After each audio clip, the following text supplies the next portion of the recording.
got maybe an hour before it gets really dark, so I'm gonna try to gather firewood.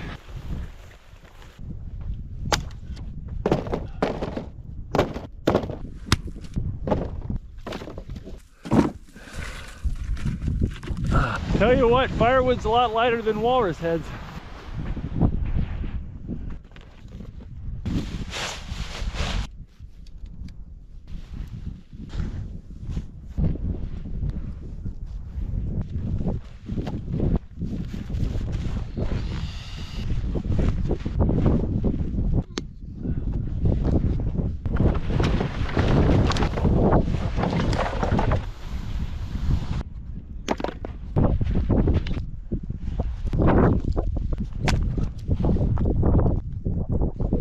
The fire doesn't need to be big and scary. It doesn't need to last all night. It just needs to be sending smoke downwind the same direction as that walrus smell. So any bear that picks up the smell of the walrus will also know there's a human here.